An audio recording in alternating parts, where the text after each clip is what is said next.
How many six-figure sales did we see last week? If the Ohtani is worth 3 million, then how could adding Judge make it worth less? My three biggest hobby mistakes and a few auctions you've got to see this week. It's all on this week's episode of Across the Hobby.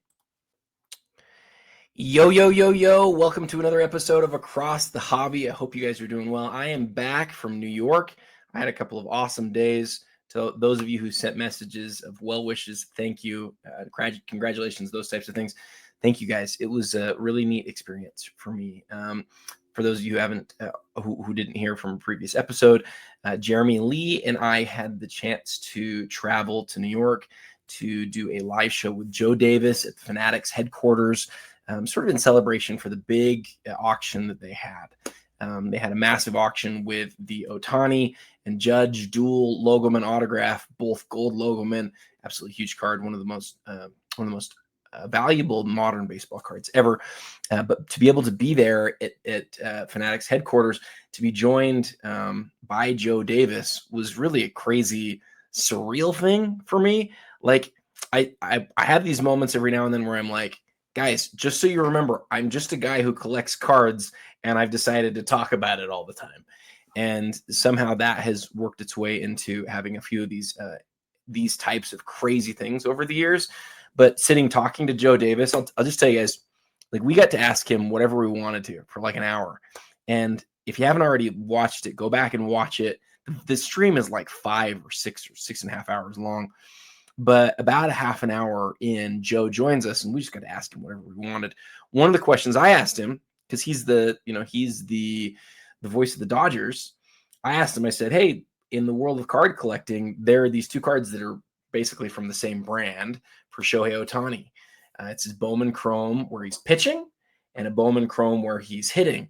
Which of those two cards do you think would be, the more iconic? This isn't exactly how I said it, but somewhat. So which of these do you think would be the more interesting or iconic card? Which one do you think you would like better? I said something like that. And he stops and he's like, well, I'll tell you. I know for sure Shohei Ohtani has spent, his life planning out to the year what he was going to accomplish. And he really thinks of himself as a pitcher. I guarantee you, if he had a choice between those two cards, he would take the one of him where he was pitching. And I sort of like the way that he answered this, I was like blown away.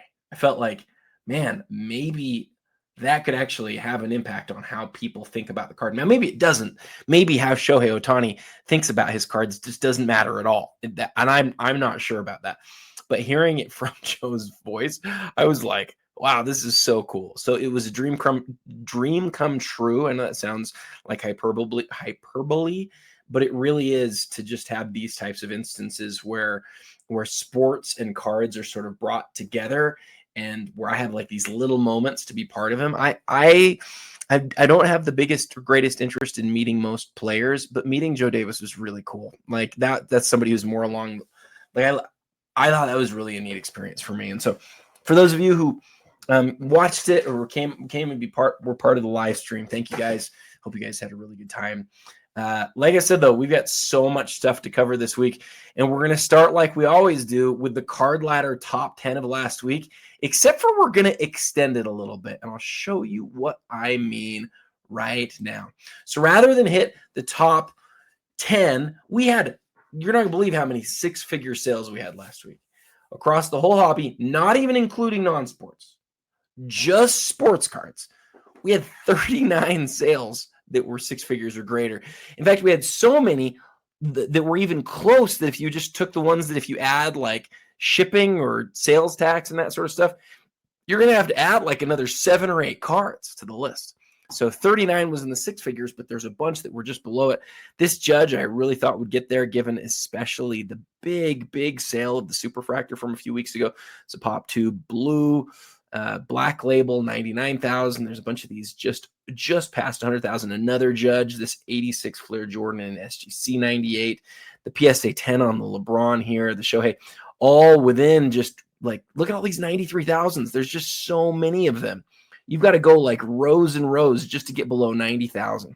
So it was just a nuts week for auctions.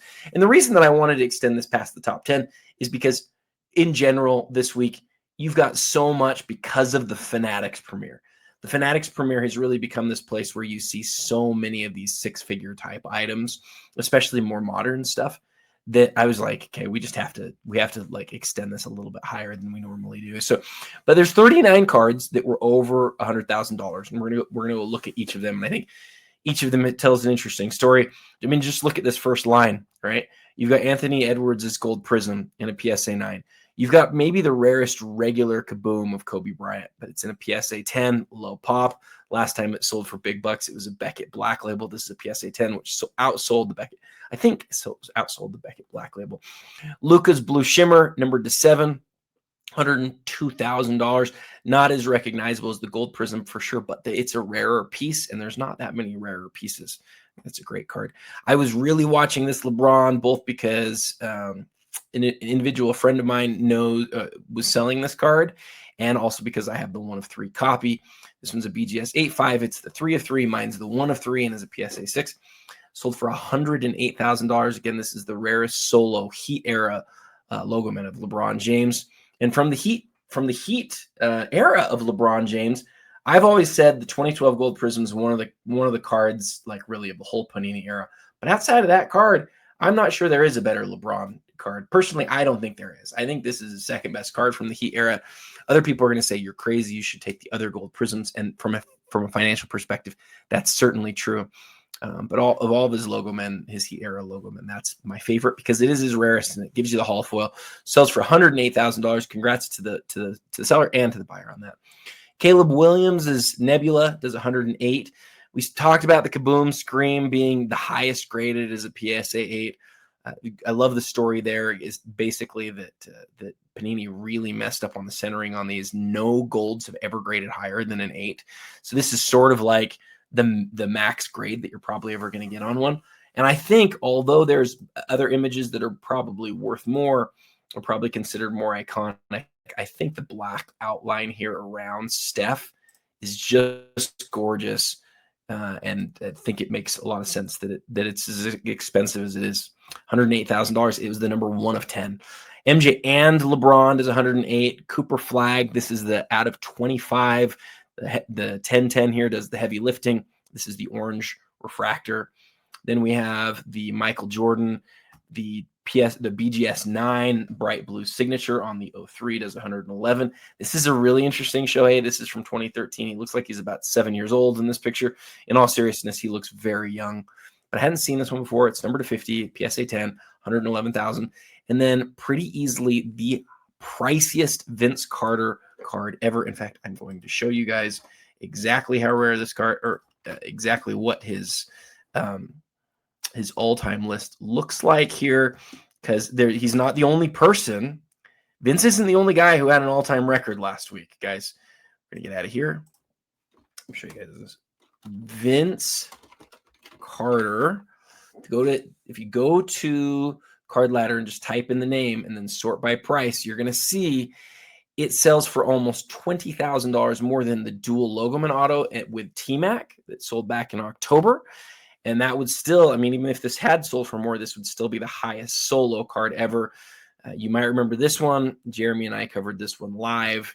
The 2006 Ultimate Logoman auto. Remember, Vince Carter Logoman autograph started with Ultimate in 2003, meaning this could be as far as his 4th one. Well, I think we know that he didn't sign for Upper Deck in 03. I don't think he did in 04. I think this is either going to be his first or his second Logoman auto ever, his first or second single Logoman autograph ever. In any case, it almost doubles that. The Flair Showcase does. This Flair Showcase is different. It is different not because it's one of the first ones. It's not one of the very first ones, right? It's the 3rd year of Showcase Legacies. But this year they didn't have the rose. This year, Vince Carter was the number 1 card in the set. And this year, they made the background this beautiful pink, purpley awesomeness. It stands out as very different. It wasn't just about changing the font. It was about changing the whole of the card. And I happen to think aesthetically, it's one of the nicest 1-of-1 sets ever. I was not shocked to see it really explode, especially because I had a couple people messaging me on it saying that they thought, that they really wanted it. And one of them in particular, I was sure was serious. I'm not surprised to see it being the priciest Vince Carter card ever. Okay, we'll keep going. The Brady in the Bucks uniform does 114. Mahomes 1010. Again, the 1010 really carries it here. It's really interesting though. Red zone, I forget what the red zone's limited to, but 120 on that. Luka and TRPA. We're seeing some Luka movement again. Why? Man, the Lakers look good. The Lakers look great. It's exciting to see where they're going. Even if you're not a Lakers fan, you always have to pay attention to them because the rising tide lifts all boats, and the Lakers fandom is really the rising tide in a lot of cases. Heard Bill Simmons talking about him maybe being still MVP this year, or at least close to it. And I think that's worth looking at with how well they're playing. 9.5 on the regular Brady is a big, big deal. $125,000. Shohei 1010. We talked about this. Pop 2, really iconic card. Now we can see though, collectors are very much in favor for the rare parallels. This is a conditional rarity case, but you have to wonder if sometimes the pendulum swings too far. If this card was a really rare parallel, even not even that rare, but like a regular orange or a regular gold, it's going to way outsell this. And there's only 2 of these ever, if I remember right. Jordan PSA 10 on the Platinum Portraits does $132,000. Cooper Flag, the Superfractor. This is an insert Superfractor, 138. This is the, I don't even know how to say this gentleman's name, Leonard Carl from Topps UCC sells for, this is via PSA. I don't know what this is. It is a foil fractor 1 of 1. The world of soccer, man, continues to take off. I've not heard of this guy, though, and I always get a little bit nervous because this just sold, but it's got the $140,000 on there. Okay, $144,000 for Chuck. Why would a Charles Barkley Houston Rockets card sell for his most ever? Because this is the priciest Charles Barkley ever. This was not even a little bit of a surprise to me that it's the all-time record. In fact, let's go show you guys this real quick. I would have bet that this was going to be the priciest Barkley ever. And if we search by highest, you'll see why. So you've got a bunch of sets, and then this card at $144,000. Then you've got the green that sold literally just a few weeks ago. And then if you keep going, you'll see there's other Logoman autographs, like this one that sold in early 2026, and other greens. There's another Logoman autograph. Now note, this one where he's with the Rockets is a gold Logoman, but it's immaculate. This one where he's with the Rockets is a regular Logoman autograph. And then you've got this one that's up here.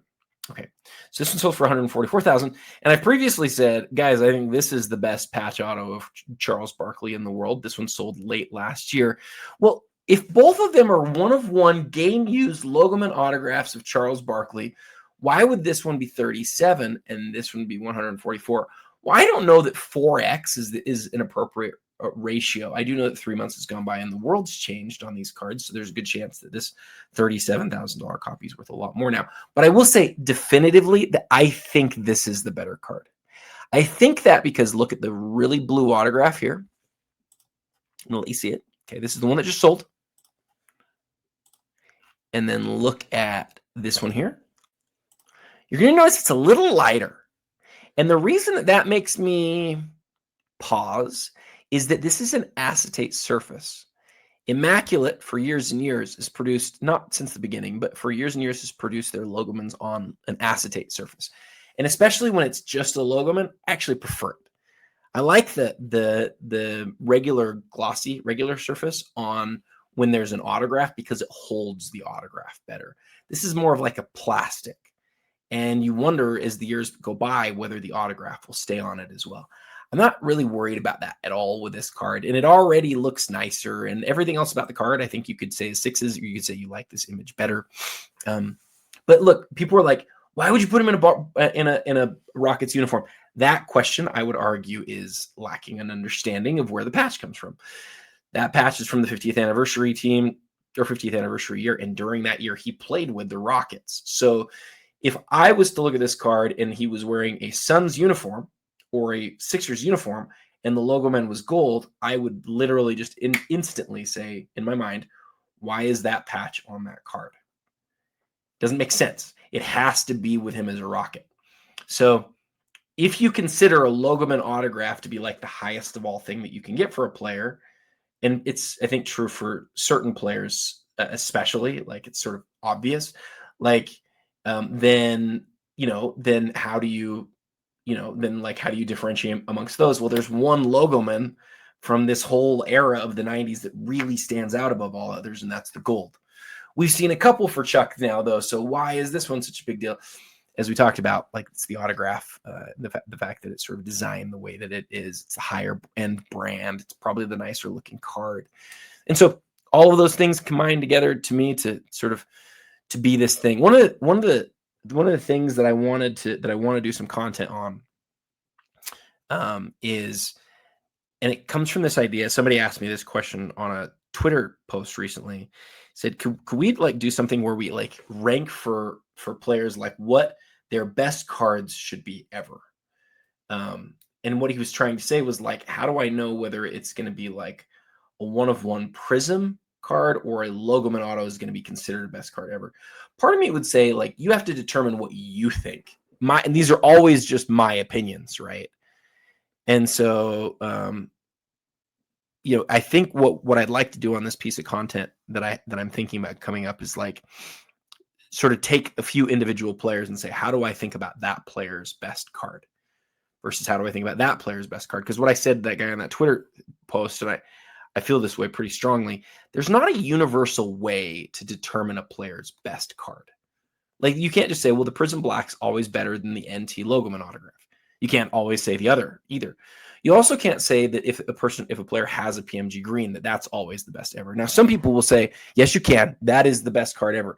And maybe it is, but I don't think so. Like I'm going to say something that some people are going to disagree with, including my friend MK Sports Cards and including my friend Kevin Black Griffin Cards. For the longest time, I've sort of felt like you can't have a card that's non-playing days that's a player's best card. But Charles Barkley is a really interesting case here because as we look back at, he has his best cards ever. Remember, he plays in both Philadelphia, where he's beloved, and Phoenix, where he's beloved. And you'd love his best cards to be from there. But those aren't the sets that give us the best Barkley cards. Unfortunately, it's in 1997, 98 when we get to Charles Barkley's best era, right? When we get to the best card era, the rarest card era, like the stuff that's the toughest to find.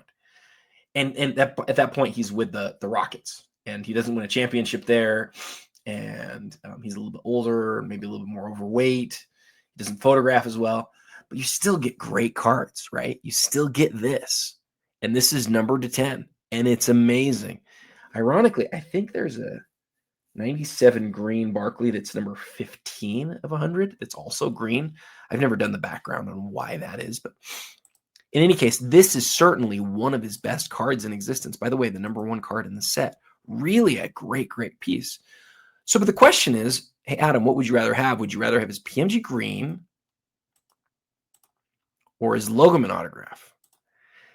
For a normal Logoman autograph, well, let me say this first too. The thing that complicates this, sorry, I'm taking a little detour, but I'll come back in just a second to the more important stuff for this week. I thought this was really interesting. Charles Barkley didn't sign for a really long time, right? He signed in the late 90s as a member of the Rockets, interestingly. And then he didn't sign for years and years and years. Like he didn't sign during the whole exquisite era. He doesn't have anything during those early Panini days.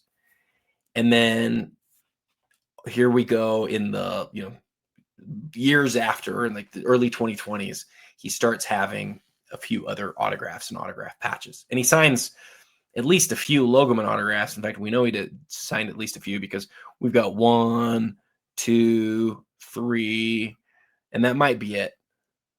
There might not be any others. See, that's the same one. So he signed at least 3 Logoman autographs during this era, of which, I think I think this one's second best.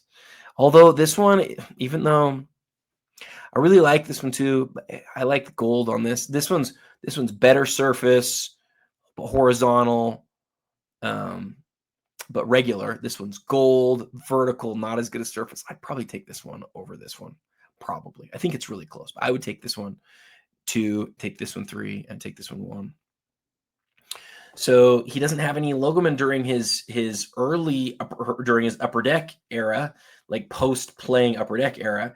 He doesn't have other stuff from there that's like he doesn't have crazy exquisite stuff from there.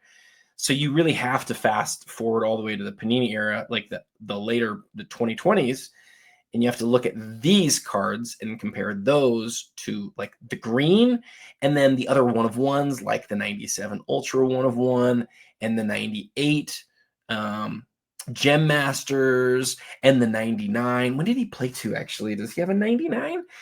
Or a 99 one of ones? I need to look that up. But those are sort of how I think about Charles Barkley's best cards ever.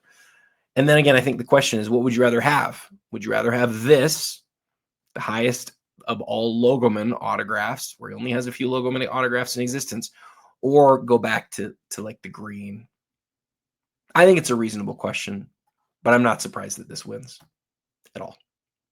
I think this is the undisputed top logoman autograph that we've seen of the three that is sold. So I sort of get that. Okay, I have belabored that way too long, and we haven't even made it through the top 10, and we're 21 minutes in. Darn it. Sorry, guys. Okay, and the top 10 is obviously a lot longer this week. I was really interested to see how the Shea did. It ended up doing great, 150 grand. Same thing with the Alcaraz, 150. Now we're down to the last few. We have the Lionel Messi auto from his own set. Sells for 150 grand.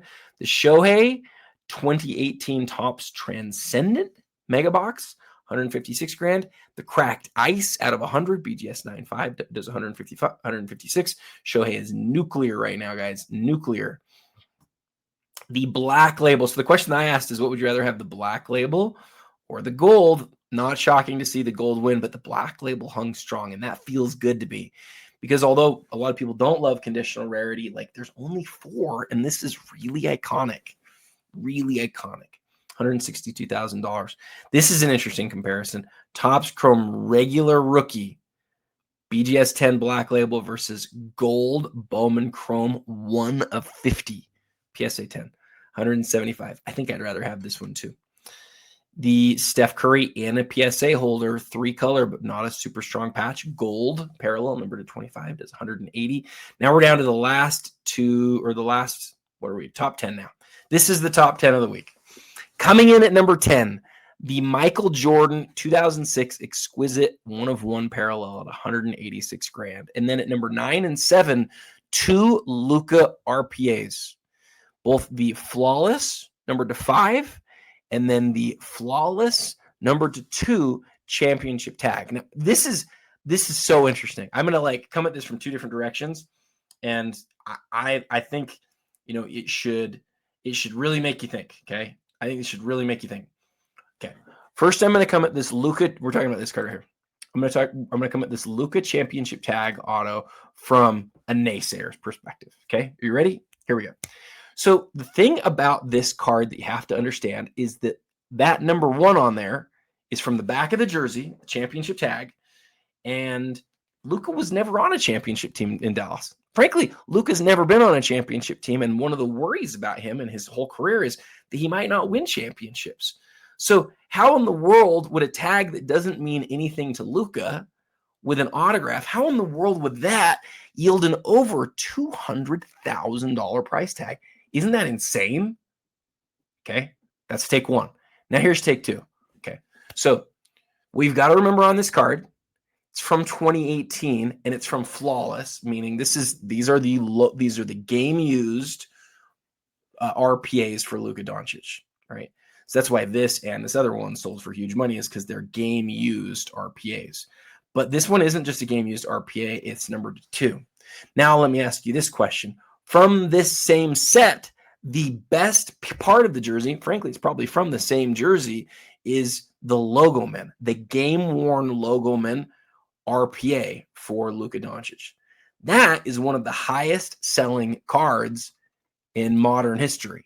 In fact, I will show you real quick just by typing in Luka's name and maybe sorting by highest, and sorting by highest price. You're going to see right here, the number 1 Luka Doncic sale ever. That's the best piece of the uniform. So the best piece of the uniform, you're telling me the best piece of the uniform autograph makes it a $4.7 million card, but the second best piece of the uniform makes it only a $204,000 card. So there's a 26x multiple by going from first best piece of the uniform to second best piece. Okay, that's the end of take number 2.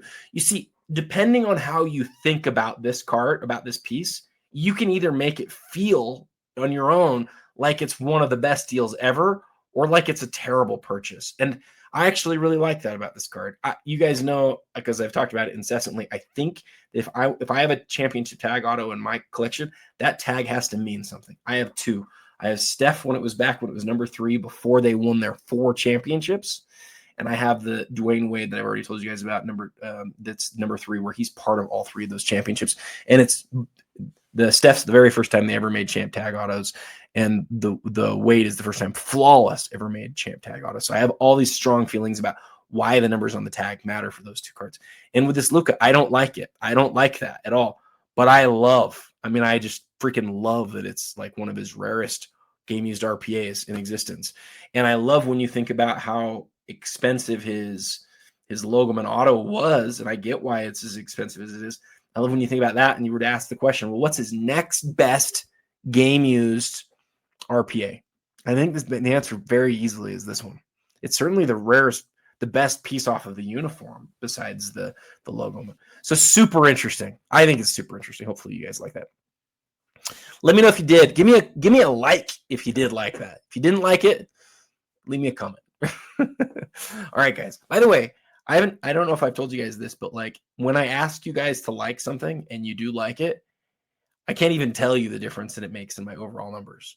The reason that it matters is that it's clear to me, and I did a sort of a test over the course of the last few weeks.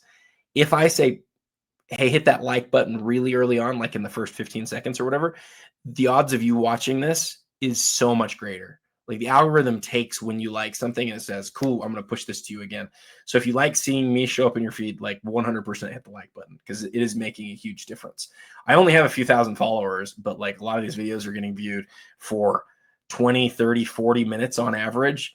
And it's like, we're talking about still like over 1,000 people, which is pretty crazy. So thank you guys for doing that. And I hope that experiment was interesting to you. Okay. We talked about the LeBron a little bit, but almost 200 grand there. Okay. Now we get to the most interesting stories of the week. Top 6 cards. Two of them are the Jordan that's gold, Jordan that's silver. The Jordan that gold went into the last day much lower than the one that was silver. And I was just like, this is so weird because we didn't see one of these sell for so long. And so to see it, sell a few months ago and now sell again here for 276 made a lot of sense to me. But maybe the most discussed individual card, other than the duel that's at the top of the list from the Fanatics premiere, is this Shohei. And this is really this is one of those cards that it teaches you, I think, something about how people who prospect around sets have done well. And so I'll sort of explain this a little bit. Like this is Dynasty. This is a Dynasty RPA. You can see on the front of the card, it is game used.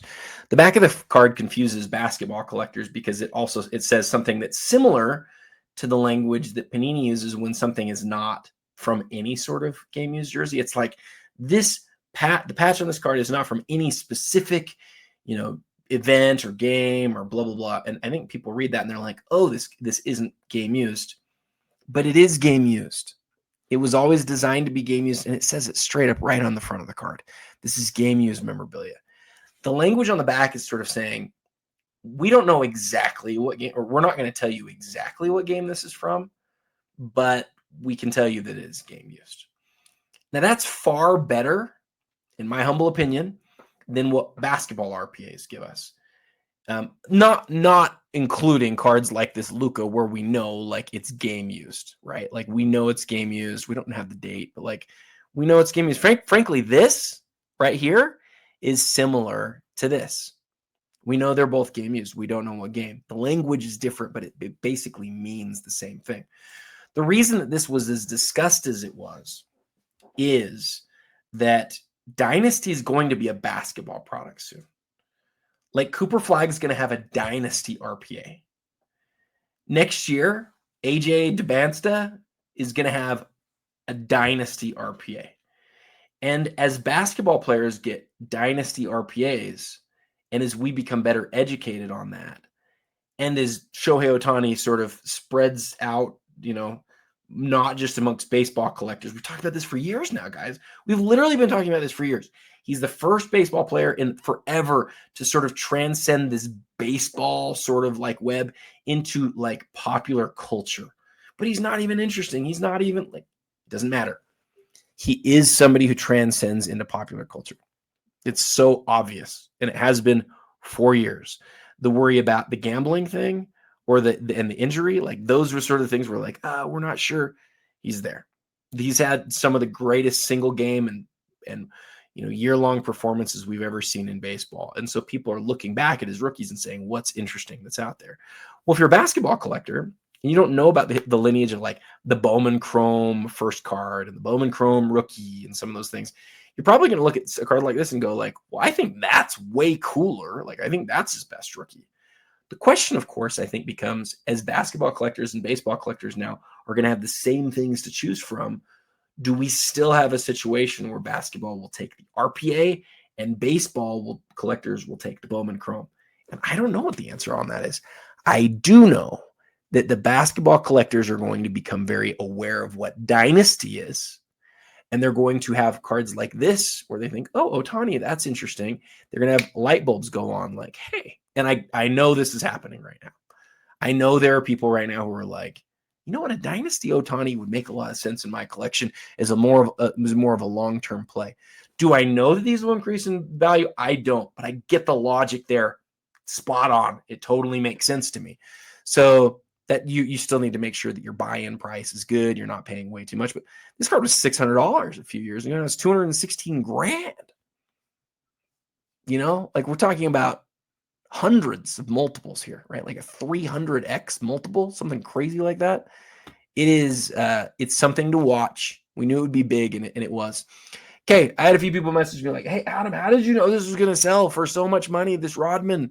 Like, it was this isn't rocket science. This was his previous high-selling card, and when it sold the first time, we knew it. For guys who played in 97 in basketball, you have a green, PMG green, and you have an essential credentials. And based on where that guy is in the set, you can determine whether that's going to be one of his best cards, based mostly on rarity.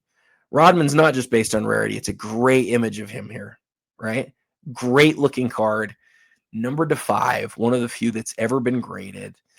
And it sells for more than any Dennis Rodman ever has. And it's not even a little bit surprising.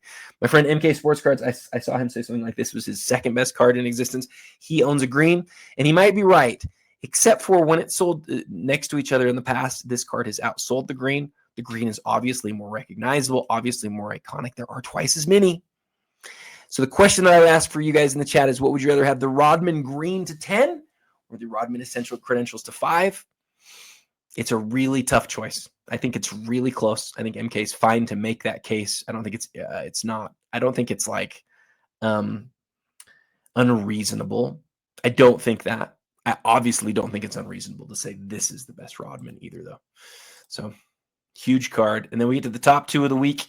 The Brady and an 8.5. Good to see a real nice, strong sell on this. $420,000.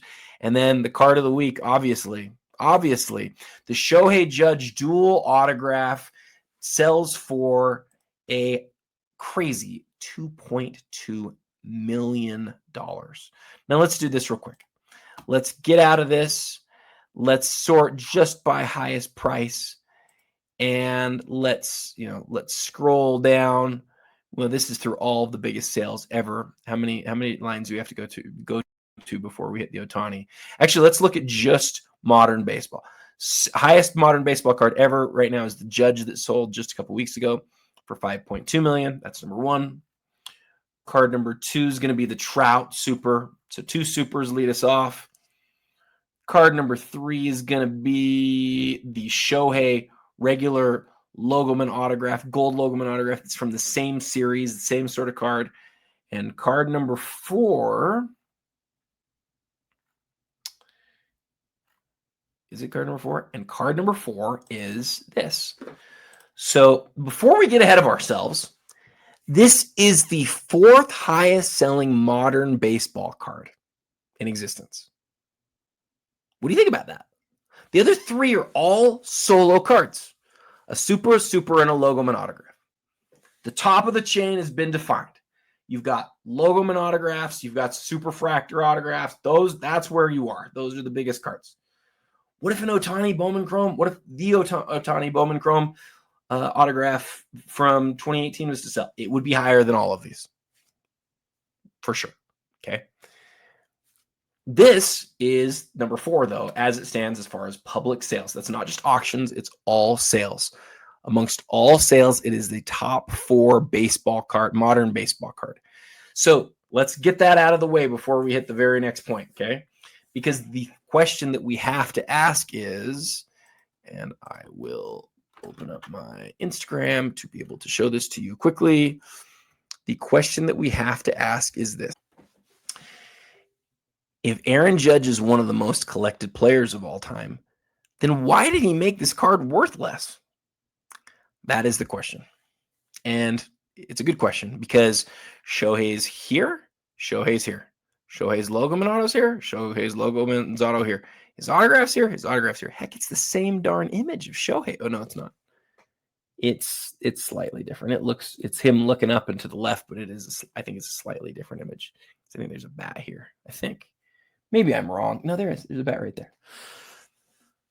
So you add Judge and you lose $800 and something thousand. How can this be? Read my comments here. I'm not going to just, there's lots of good commentary in here, by the way. Lots of smart people saying a lot of smart things. Come join in the conversation on my sort of Instagram stuff. If you don't already follow me, please do so at the Real 27 Guy. We try to have a lot of good conversations in here. And as usual, I don't put up with any bullcrap from people. If people are being abusive or whatever, I delete people. I block them. I just do it. That's not how my page is ever going to be. So if you want to have a good conversation, you can always drop comments on my posts, and I will help moderate that and keep it a fun, good place to talk, because I'm not okay with that other stuff. So with all that said, how could this be? Like, how can Judge bring it down? Like, he has the most expensive modern baseball card sale ever. How can he possibly bring the value of this card down? It's not that he's bringing down the value. See, again, there's 2 ways to look at this. A logo man auto of Trout is worth what? Well, you can only add to that. We know that's not true. Like, we know so definitely that by adding to a card, you can take away from it significantly. Adding to a card is not without significant risk by the company. I'm going to show you this right now. Watch this. Watch this. LeBron Logoman Auto Exquisite. Watch this. This is crazy, guys. You search this, you're going to get 9 results ever. The top one ever is... So Shine and his group bought this one for $10 million. And then you got this one that sold at Golden with Kobe and LeBron. That one sold for $1.1 million. This one's Kobe and LeBron, a different variation, $840,000. Better card, in my opinion, than this one, but the timing here made it. This one's an amazing buy. If we go back in time, we'd probably do that one too. Then you got Julius Erving and LeBron for $231,000. What's happening here? Why do we go from $10 million to $200,000? People love Julius Erving. They love him. He's like a beloved character in the history of the NBA. Oh, it's 2024. It's not the best era. It's not that bad. Why would this one 9 months later sell for 40x? Jordan is 40x. What Irving is? Okay, what's Jordan? All right, we'll forget about Jordan. This one's Kobe. This one sold, even in a better era, but is 5 times more. Why? Well, wait until you get down to the next couple lines. Larry Hughes with LeBron in the best era, 2026 February, where the market already exploded, sold it all for $102,000. What's going on here? It's obvious. Like, this is proof. This is proof that when you sell a card, or when you create a card, if you're a company like Upper Deck, and you put somebody else on the card, you are risking that card's awesomeness. And as we saw from Julius Erving here a few minutes ago, it's not even just guys like Larry Hughes who aren't like all-time greats. Like, Doc's an all-time great, and he brings the value of this card down. If this was just LeBron on a logo and autograph, it's worth way more. And you're like, well, why are you not showing us the ones with just LeBron? Well, it's because he doesn't have exquisite solo logoman autographs. They never did that. But if we just hit LeBron logoman auto and we scroll down, look what we will find. 854,000 during 2024. So in a much worse era, without Larry Hughes on it, you're getting a card that sells for 8 times more. And if it was to sell today, it would be way, way, way more than 8 times. Way more. Okay. Again, math here, 100 grand roughly for the Larry Hughes and LeBron, and then $850,000 for this one that sold back in 2024. If this one was to sell for more or sell today, it would sell for more than the $854,000 that it did in 2024. I promise. Okay. So what is happening here is that age-old issue where more is not, or where when you add something to a card, it doesn't necessarily just get better because you're adding something to it. And so people think that. I would say more novice-y collectors think that. The people who know, though, the people who've collected for a long time totally understand this. And when you really think about it, it makes sense. An Ohtani collector wants Shohei. They want the biggest Shohei card. They also want him to have all that real estate. They don't want him to share it with somebody else. They don't want that other person's logo and autograph. They want Shohei. They want Shohei's best card. And Shohei's best card is a Shohei card. This is a little bit why some of those big dual exquisite cards sort of have baffled me a little bit, because I see those huge numbers and I'm like, interesting. But I think that's sort of, I think the people who are at the top of the exquisite chain, they have some different philosophies than maybe a lot of regular collectors do. I think of myself more as like a regular collector. I would much rather have, and I think most of you probably know, my best card is a Kobe Bryant logo and autograph. I would much rather have Kobe on his own than Kobe with somebody else. The one that you have to think about is him and MJ, right? Can MJ ever make somebody else's thing not as cool? Like, having MJ next to Kobe is accretive to the card, in my humble opinion. Now, that doesn't mean that you still should compare them, because there's other variables that we're thinking about. I don't think my card is worth anywhere near what the Kobe MJ duel sold for, not even in the same vicinity. But I do think that as a player collector, I prefer single cards massively. So it is not shocking to me, even in the slightest, that this card outsold this card. So, okay. Before we get to the biggest auctions this week, I did do this tweet that I liked, and I wanted to just talk about briefly. So just thinking out loud yesterday, and just wrote this: 3 biggest mistakes I've made in sports cards. Number 1, listening to the wrong people. Naysayers have cost me millions in value. I'm going to read each of these and then give you like 30 seconds more of color, and then we're going to get to the auctions. So, naysayers have cost me millions in value. Figuring out how to comfortably march to my own drum was the key. So there have been, I don't even know how many instances where I've listened to other people, and listening to other people can be both a great thing and a terrible thing in the hobby. And that's probably true of life too. But it's not just as easy as like listening to smart people versus dumb people. A lot of smart people have ideas that are wrong sometimes, and dumb people have ideas that are right sometimes. So it's hard to figure it out.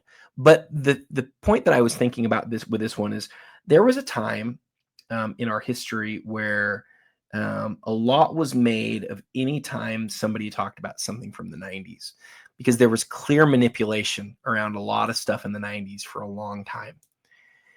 Now, there are people within the hobby who would say that they're trying to, and I believe this, they're trying to do what's best for the market, trying to make sure that bad guys get caught, and that people who are, that people don't get taken advantage of. And I think that those people do a tremendous service for the hobby.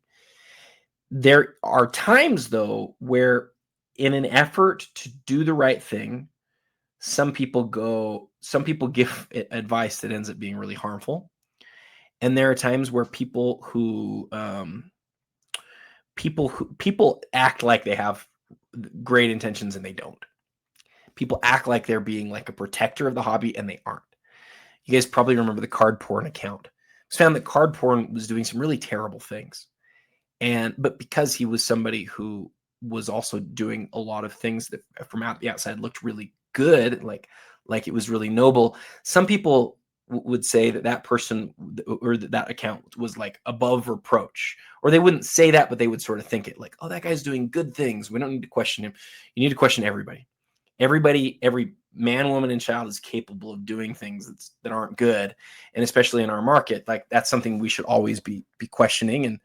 And so, as it pertains to this, though, I listened to these people who were like trying to protect the hobby for so long. And so I ignored the fundamentals of so many of the things from the 90s, the high end stuff from the 90s, until one day in the mid 2010s where I was like, I'm out.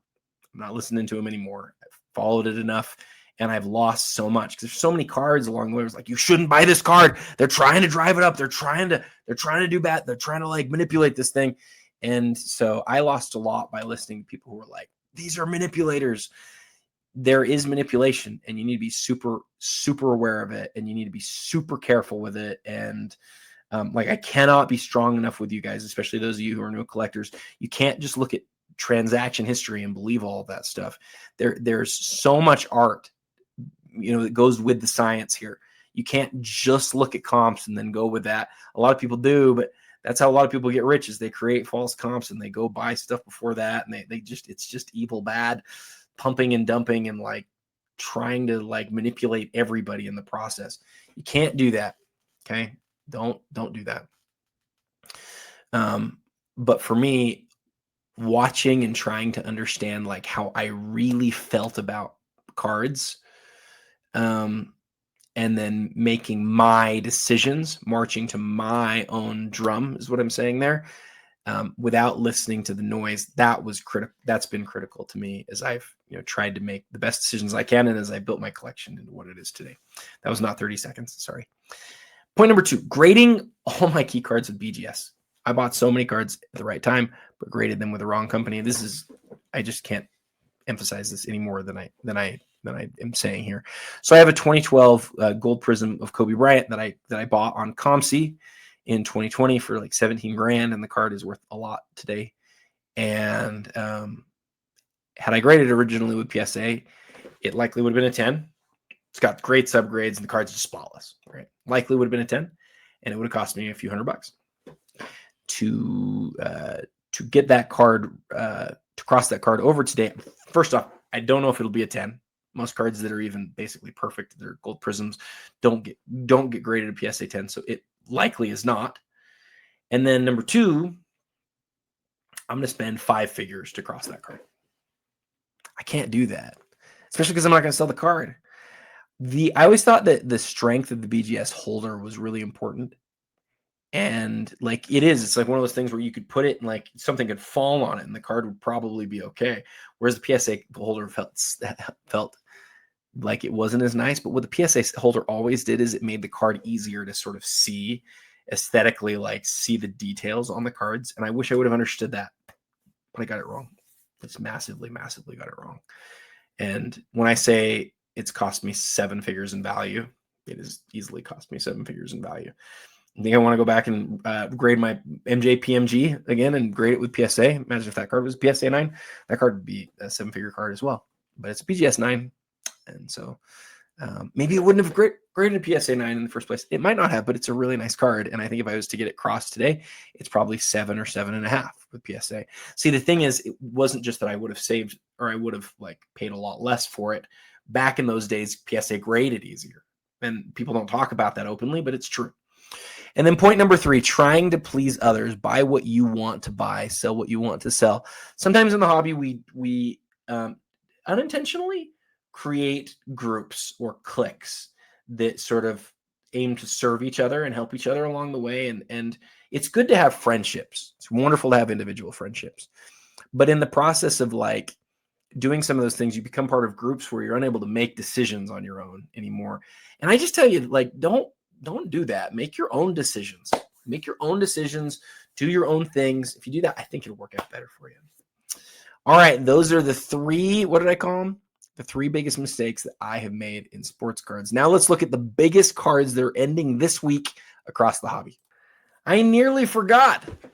We've got a few huge auctions to look at this week from MC Sports Cards and from Hoodies Collectibles. What I've done is looked at the last week's auctions from both entities and picked out about 10 that I think are the most interesting, 10 to 12. We're going to take a minute or so on each of these, and I think you guys might find this interesting. These are mostly cards that we were looking at last week. We start out with the Dennis Rodman PSA 9, $5,600 on the Rose Zero. The Rose Zero Legacy PSA 9 from 1997. Should have that as a larger image. So there's that Rodman, just one of the best looking cards of all time. $5,600 on that. Luka's Gold Prism from 2022, 5th year Gold Prism PSA 9, $4,350. Like I said, we're starting out with MC Sports Cards here. One of the cards that I was most interested to see last week was this Durant, because it is a key card. He's still with OKC. Yes, it's not Prism, but it is Select, which is probably the second best chromium brand, at least at that time. 2014, before he goes to the Warriors. There's just not many key one-of-one type cards, shiny one-of-one cards of Durant in an OKC uniform. That's a key one. Does over $8,000. You don't see a lot of Durants in this sort of area these days. This is a big, big card for KD, and I think it should be. I think that price makes sense to me. Okay, this is a really interesting one that I didn't know was up until looking back at the past sales. Guys, this is one of the original 2012 Black Prism or Prism Finite cards from football. Remember, basketball didn't have a one-of-one, but football did. Actually had a few of them, and the main one was the Finite, the Black Finite.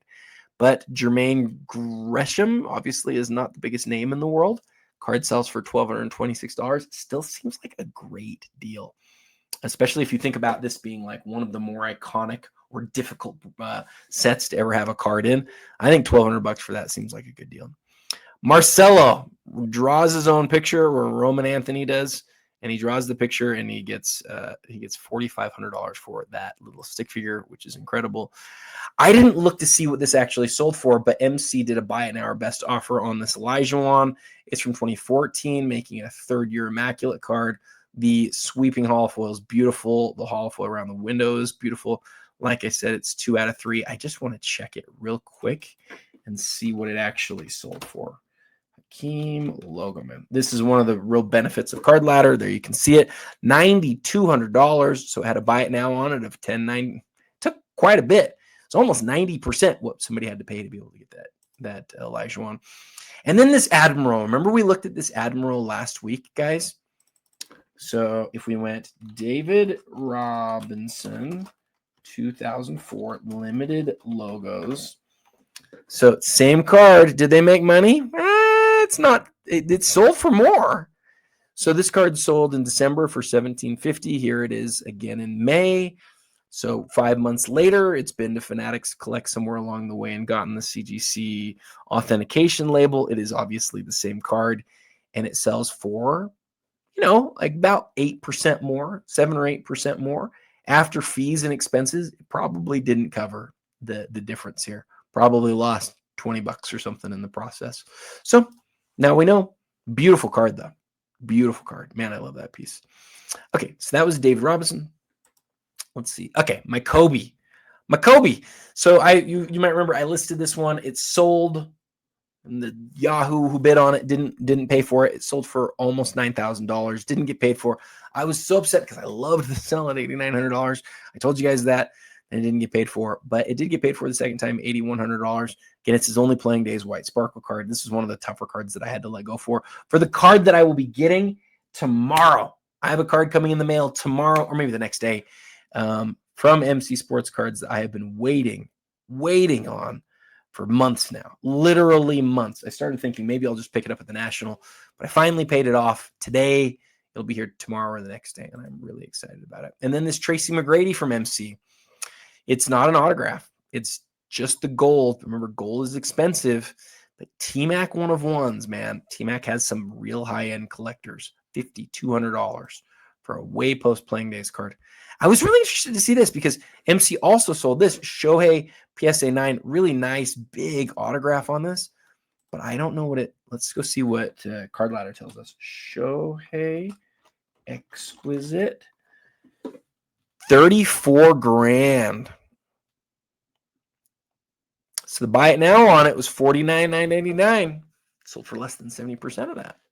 Still, that is not the kanji. It's one of the other 89 copies. Regular Shohei in the suit with the autograph, $34,000. What do you guys think? Great sale? Seems like a pretty big sale to me. That's what I think. I did not know about this until I was looking at the historical sales. I really, really like this card. I've always wanted the Superfractor of this card, which is owned by the owner of Alt, Lior. I have reached out to him about it dozens of times. I love this card. He has the Superfractor. This is the printing plate, but as we see on the back, the Topps label, the 1/1 sticker, this is everything you could want with a printing plate.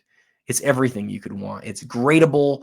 It's an iconic image. It's not the most iconic, but it's a great image. It's a great image, right? Like people know the 05 top style set. They know this card. They know the refractors of this card. I think $1,375 on $1,375 on this card. I think that was a smoking deal. I think it was a great deal. I think in the future, I don't like predicting the future. I'm not gonna say that, but I think that people look at this and go, "Oh, I know that card. That's really neat." I think that was a great buy. And then the last two are going to be from hoodies. Giannis's Finest Superfractor. We talked about this last week. This is his main Finest Superfractor from Finest. $5,000 for one of the most popular players in the game today. I know this stuff is doing really well. I think Giannis he's tough right now. I think people are like, what do we do with Giannis? Because he's so good and he's had such a good career, but are his best days behind him? Where's he going to go next? Is there a way that he can get to a championship team? These are all things that are sort of, I think, on people's minds. And then lastly, the Kobe Bryant Noise Boys in a 9 does $8,388.88. Huge card, even in a PSA 9. PSA 10 would obviously be a lot more. But that is it for the other big-time eBay sales of the week. Now let's look at the biggest items that are ending this week across the hobby. Okay, so eBay is totally on the fritz right now. If you go to eBay, click on advanced search, usually you can just come right here to search by specific seller. And when you do that, we'll try MC first. This sucks. Like I'm not getting anything. So I'm trying like all sorts of different things. Check this out. If I go MC, sports, cards, and eBay, and I just hit that, here's where it is, right? If you just click that, one would think you could just click on all the items. Oh, here their items are, right? Now watch this. Okay, let me see all of them. Nada. I'm not even signed in, so it's not like it's blocking me for something. It's down right now. It's straight up down. I wonder if I go like this. Items ending soon. Does that work for me? Nothing. What if we come back here? What if I do this? Sucks because I love going through MC stuff. It's like one of my favorite things about each week. Like these cards are all ending soon. Okay, this sort of gets me there. Actually, maybe we do this. Maybe this is the only way to do this right now. Obviously, you can still do it on your phone too. But let's try this. Let's see if I sort by ending soon. See if it breaks on me. Okay, we're going to go with that. That's going to work. That's going to be the way to get there this week. Not the way we normally get there. We might miss some stuff, but I think this should work. So we're going to look at MC. We're going to highlight maybe 10 of the biggest items that are ending this week, maybe more. Ooh, there's some big ones right out the gate. Interesting 2024 Gronkowski right here. This is post his retirement, right? This is not playing days. When did Gronk retire? Gronk retirement date. Yeah, he was retired, right? Yeah, 2022. So sometimes I'm old enough now, I forget these types of things. So Gronk retired, but still cool. It's still a base chrome superfractor. It's a big deal. That's at 510. Have we seen Gronk chrome superfractors sell before? We're going to find out. The same one sold back in 2025 for $1,400. It's got a ways to get there. Look at this, boy. That's the card. That feels like that was missing serial number. Darn it. That would have been amazing. There should never be a super that's missing a serial number. Tops. Gosh, it should not happen. There's some more missing serial number action going on down here. $1,300 on both of those. And then price. The world will never know where the regular Gronkowski Topps Chrome Super is. Okay, we've spent enough time on that. Let's go back here to MC Sports Cards. I love this Randy Johnson. That's so cool. Do you think about Randy Johnson as a batter? No, but he wasn't that bad of a batter, even though he was a pitcher. $710. Austin Reeves, the finest black. Gosh, he's having a year. I remember when his Prism Black sold, I made a reel about it, and I was like, guys, this is rookie Prism Black. I was like, this has a chance to be an absolute huge card in the next few years. I'm wrong about a lot of things. Man, that card, we all want to do over on that one. With how good that guy is today, that would be incredible. But this is a 1 of 1 right here. Okay, let's find like 10 cards we want to look at. This is a really cool Magic here. Neat Eminence with silver. $395 on that. Cade rookie auto out of Eminence.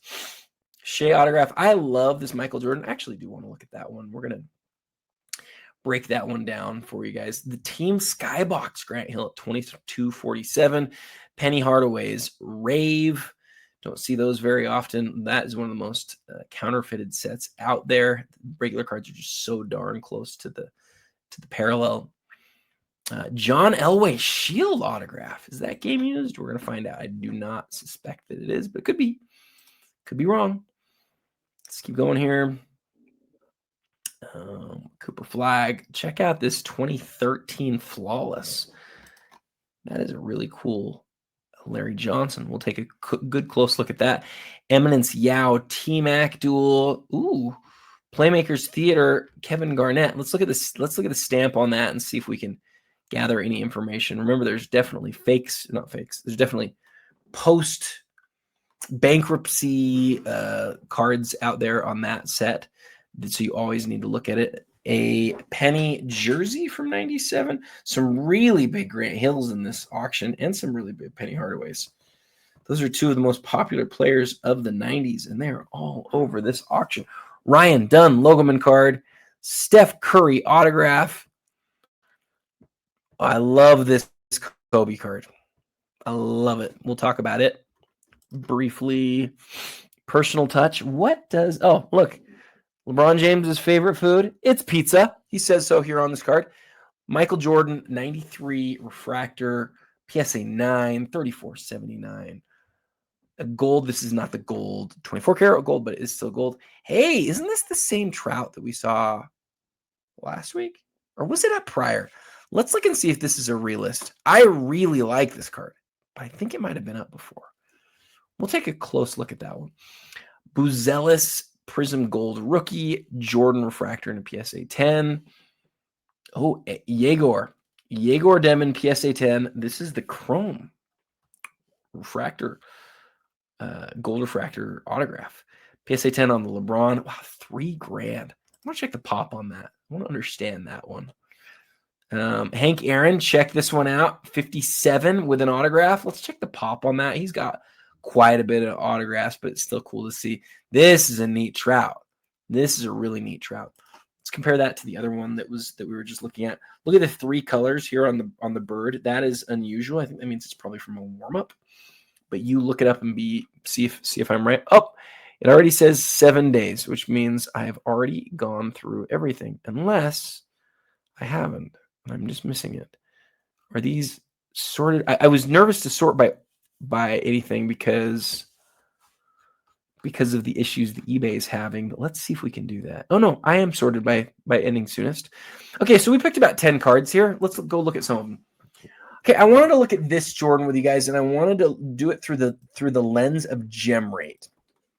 So if we go to gem rate and we just sort on the universal search, and we go 1988, and we hit starting. We do Jordan. How many of them have ever been graded? Wow, that's more than I thought. 4,236 copies of the 1988 starting lineup Michael Jordan have been graded. 4,200. Now, a lot of these have been graded. I don't want to say all of them. I was going to say most of them, and I sort of held myself short there. But here's the story. There are just over 100 that have been graded Gem 10. So the gem rate, 2.6%, is saying the 109 or maybe the 110, including the pristines, are gems. Now, what's really interesting is, look at this. Beckett has 11% gem rate. PSA has 1.7. Huge difference. Huge difference. In grading 6 times as many cards, they have graded 2 fewer gems. So, this is a really interesting thing to look at because this one is a BGS copy, and not only is it a BGS copy, but it's a BGS with a surface of a 9. I think if you were to look back at that and go, okay, well, how many of these have, all 9.5 or higher subgrades? It's going to be a lot closer to that 1.7. Most of them are going to be like this, Beckett 9.5s with not all 9.5 subgrades, $810. The question that I have, and this is going to be really interesting, is if we go Michael Jordan, 1988, I'm going to put it in starting, although a lot of times people list these just as slew cards. These are the cards where you got the card with the figure in the same packaging, right? That's where these came from. The Utah Jazz ones in the set are easily the rarest, and they're the ones that are worth the most. But Jordan, even though he's not the rarest, is still incredibly popular. Watch this. PSA 10. How long has it been since we've had one?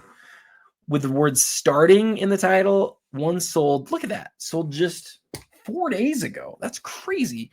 For $6,600. Before that, in February, one for $6,300, one for $6,300. So these are all selling in quick succession to each other, especially when you consider that, guys, there's only 54 of those. I'm surprised how quickly we've seen a bunch of those sell.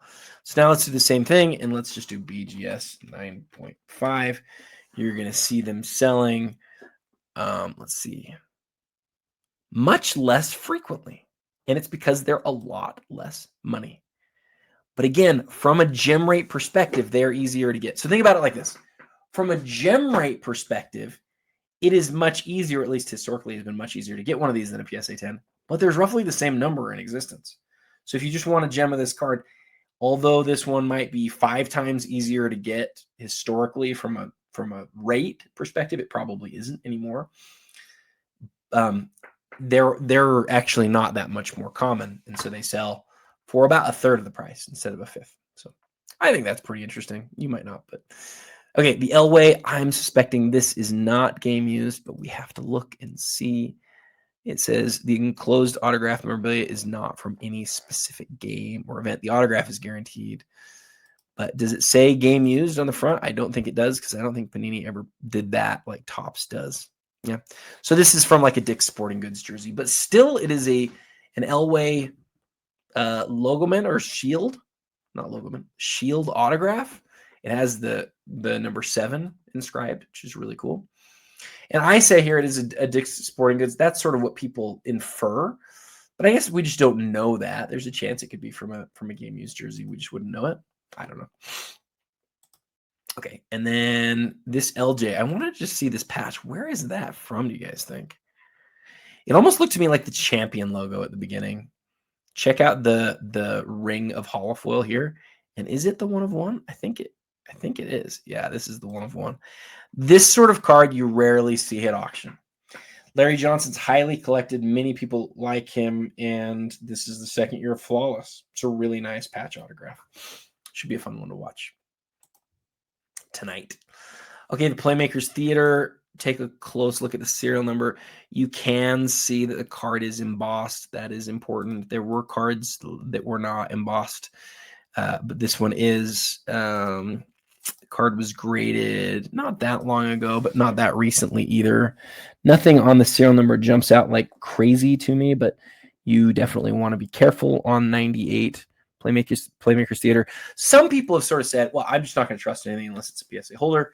And that's fair. I have a Jordan from this set. Mine is in a Beckett holder. I'm going to keep it in a Beckett holder because I don't want to spend thousands of dollars just to put it in another holder. But, just because something is in a Beckett holder doesn't mean that it's real, doesn't mean that it's fake.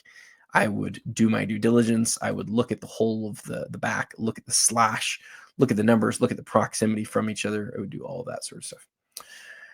Okay, this Kobe I wanted to highlight to you guys for a couple reasons. See, this is number 23 out of 250. And see, this is from the 98 or 99, EX Exceptional set, Exceptional Blue. They made 3 levels of the EX Exceptionals. They did a regular version that was not numbered. They did a green version that was to 500, and they did the blue version that was to 250. This is the rarest of the 3 versions. If Jordan was in this set, this Kobe would be a very, very, very expensive card.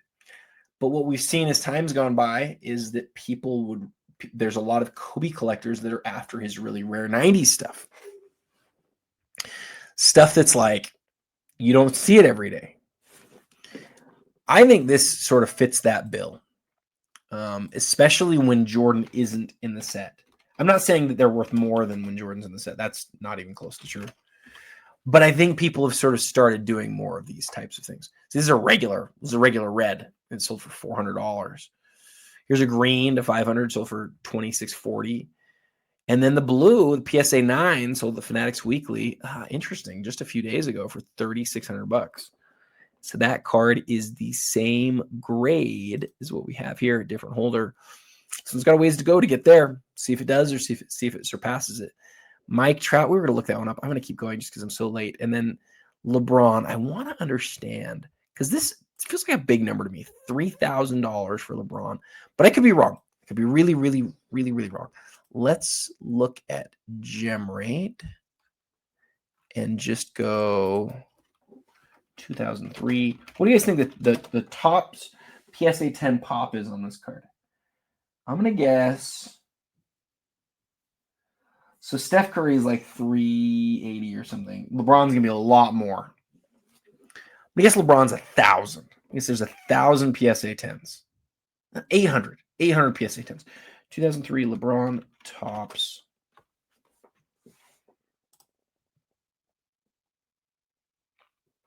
Wow, I was not even close. 2,800. Really? Wow. So 2,800. It does make me feel like it's pretty, it's pretty pricey. This is at over $3,000. What is the last one sold for?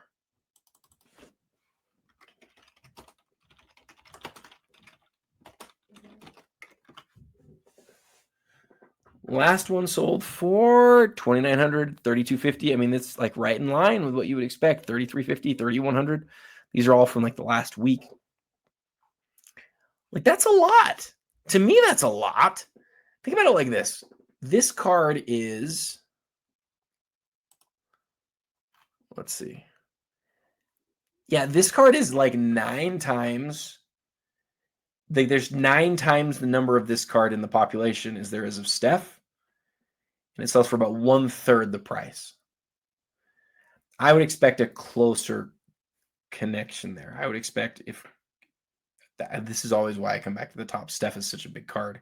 And you guys are like, yeah, Adam, we're tired of hearing about the Steph tops, but like that is a lot of money for that. I mean, there's roughly $3,000, 3,000 print run. It means the tops 2003 LeBron in a PSA 10 has a market cap of $9 million. Feels like a lot to me. But I don't really know. It's just my thought. Okay. We've hit the LeBron. We've hit the Kobe. We've hit all these. What do we have left? We have this Mike Trout. Just check that out. You'll see on the front, it says game used memorabilia. And then the Hank Aaron. Check the pop on this. I love that it's an auto of a 10. I actually think the card looks pretty darn good too. Obviously, it's off-centered. It's certainly not a mint condition card. Corners aren't perfect. But like that's maybe a card that should have been graded as well to maximize value. I'm not 100% sure either way. But in either case, that is MC Sports Cards for this week. So for hoodies, collectibles, we kind of have to go into a funny way right now, just like we did with MC Sports Cards because eBay is giving us a hard time. But we've got Magic and Larry right on the top, 14 grand. And then Hoodies has a number of auctions this week of big cases they have for sale. Look at this, like a whole bunch of big time cases. You've got 2025 Flawless Football. You got 2025 Chrome. Is this Chrome Basketball? I think it is. $6,100 right now is what that case is at. A Pixar Gold, dipped in gold. Julia Louise-Dreyfus is Princess Ada. Very cool. Also, the great actress from Seinfeld. Topps Royalty, a lot of cases. Man, they're selling some real cases at hoodies right now. Donruss Optic down Lamar Jackson. The purple refractor of Junior Caminero. A lot of big stuff ending at hoodies this week. Check out this Cooper flag. This is the base variation. It only ends in 7 hours. So, and then the Logoman Shield auto of AJ Green, and I suspect this is his rookie Logoman auto, right? Am I crazy? Maybe crazy. Maybe not. Well, go check that out either way. Is it? Man, I can't tell. Definitely go check that out. I'm not sure that's a rookie. I thought that it was at first, but you guys know I don't know my like years on football the way that I do on basketball. What I do know is that is a really great looking Dirk, and it looks like it's a color match 2 out of 5. Trae Young, really a neat patch there. There's another Jaeger. This is the Jaeger cracked ice gold, sapphire gold, excuse me. $700 on that. What is this? A net minder commercial with Jeremy Rohn. What is this? Okay, I'm going to look at that card or look at that thing, whatever that thing is. Let me scroll down and see if there's maybe one more thing that I want to highlight. Cool Bo Jackson Nike logo auto from Flawless. Jalen Brunson gold refractor autograph. Obviously not a rookie, but still really cool. Okay, what is this? NHL netminder, Jeremy Roenick. What am I looking at? I'm not smart enough to tell what I'm looking at. Is it like a book? Poster. It says it right in the listing. Sorry, guys. Oh, and this is a buy it now. So anyway, there's a poster up for buy it now. Sorry, I thought that was an auction. My bad. Cool autograph jersey of Willie Mays, Maravich rookie, and a 5. As always, lots of good stuff at hoodies ending this week. Let's take a real quick look at alt. You got a triple Logoman of LeBron, Luka, and Steph that is at $350,000. 3 of the most collected players of the era. Certainly, we'll look real close here, and you can see. I'm not sure if there's Hall of Foil around the window or in the card. I'm pretty sure it's all Hall of Foil. Steph, LeBron, and Luka. Cards a 1 of 1. And it's a great card, man. This is a great looking card. Some people aren't as much into like the multiple Logoman without autograph thing. I'm sort of one of those people. If I'm going to have, I just want autographs with my Logoman if possible. But remember, Steph and Luka signed for Panini, but LeBron never did. So if you're going to have all 3 of these guys on it, this is as good a card as you can possibly get. 2024 meaning is from the last Flawless set. Obviously a big deal card. Steph Curry's Topps Chrome Refractor in a PSA 10 is very low population. It's like around 20 something. Very few of them though. I've continuously argued and will continue to do so. It's easily the refractor card ever. It's easily the refractor. I think the interesting thing is if you were to compare him to Kobe straight up by grade at this point, let's see. Curry 2009 Chrome Refractor. So we get a whole bunch of golds because we're doing it by price. We're going to go to date sold. So Beckett 9.5, $57,600. You know, a PSA 10, $132,000. So one of these is up right now, right? So this is 132,000 and an 872. It's a different copy. It's 98,000 plus buyer's premiums, certainly getting there. You know, compare that to, we're not even going to compare that to Kobe, but those numbers are higher than Kobe at this point. And it's a lot rarer card than Kobe. Kobe's probably a more iconic card because it's they're 2 of the most iconic cards for sure in basketball ever. I think Kobe's more iconic than Steph is by quite a bit personally, in my humble opinion.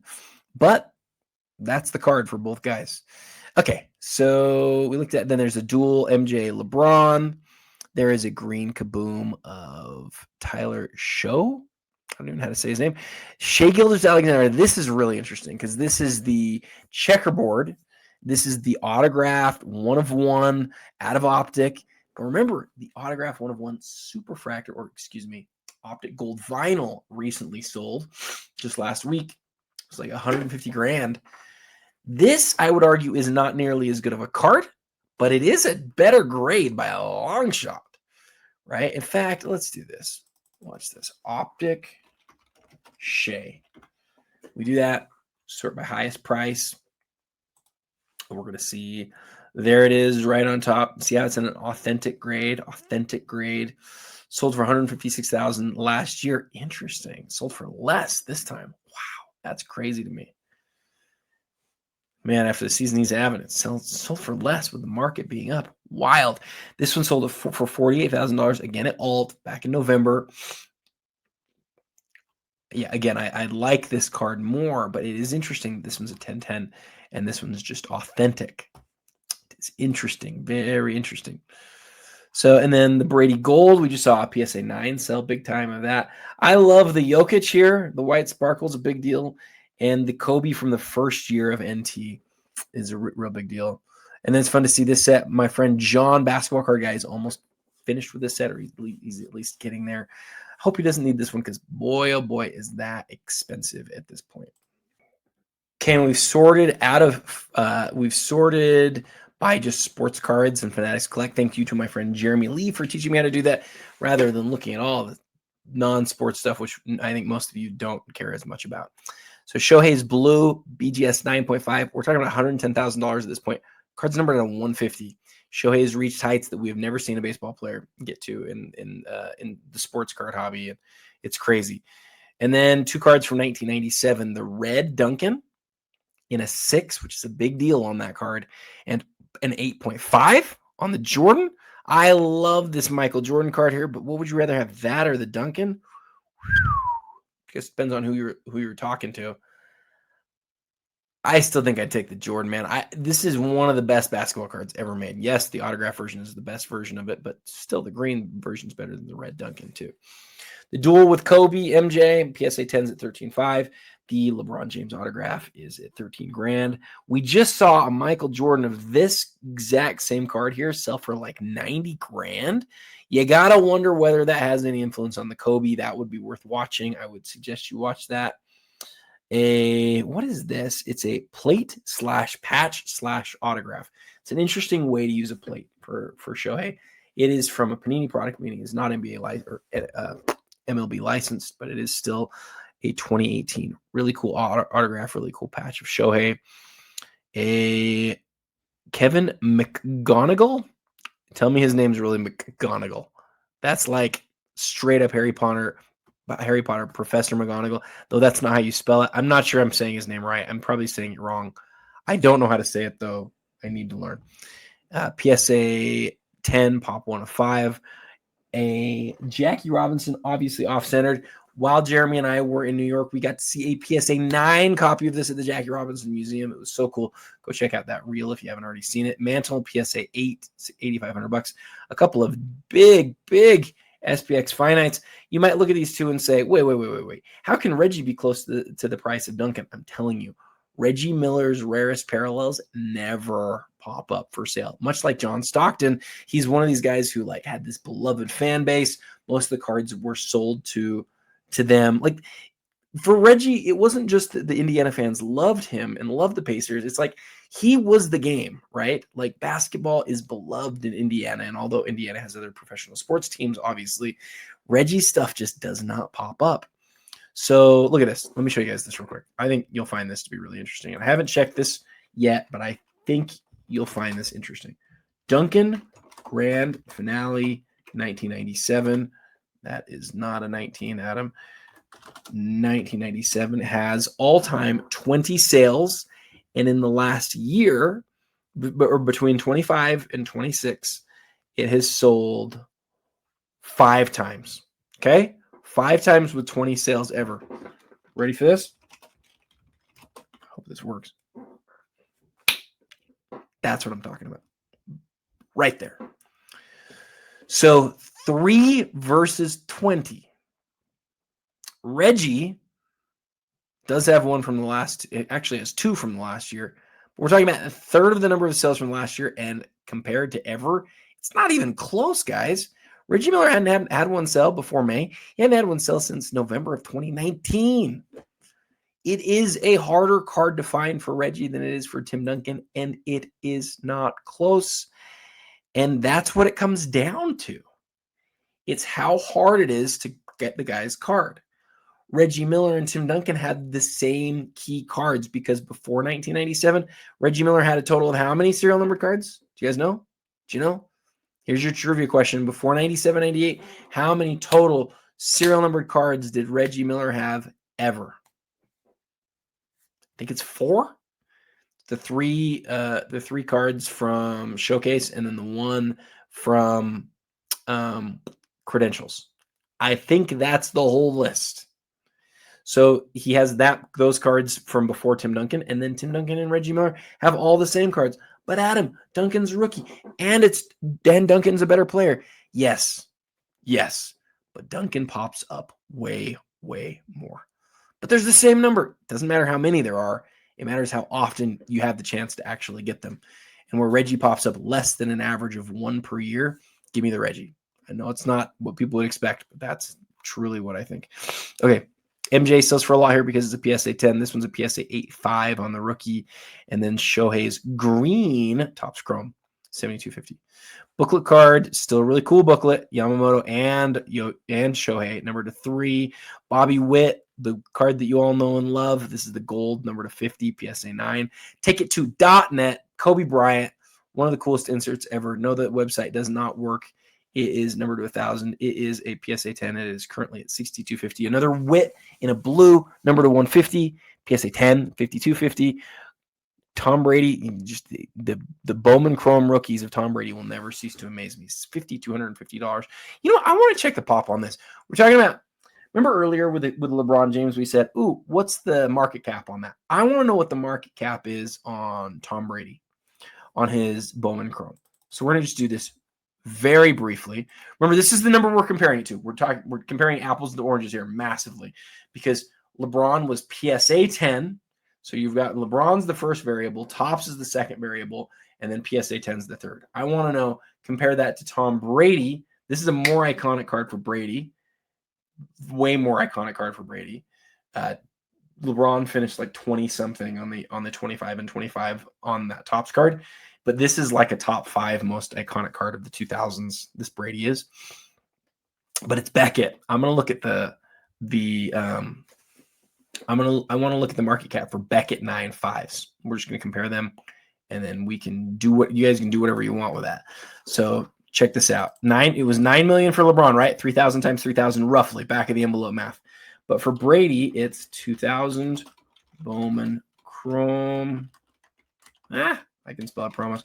Brady, 10,436 ever have been graded. PSA is 6,000 of them. Beckett's 4,000 of them. So we're talking about 1,500, so about half the quantity. But how much do they sell for? Ooh, this might be close. This might be really close. Brady, 2,000. Bowman Chrome. I should do BGS 9.5. Sorted by price. That is definitely going to give me refractors. I want to see dates sold. $6,500. Interesting. It's like the same pop. It's like $9,000 to $10,000 ish. What would you rather have, a PSA 10 LeBron or a BGS 9.5 Brady?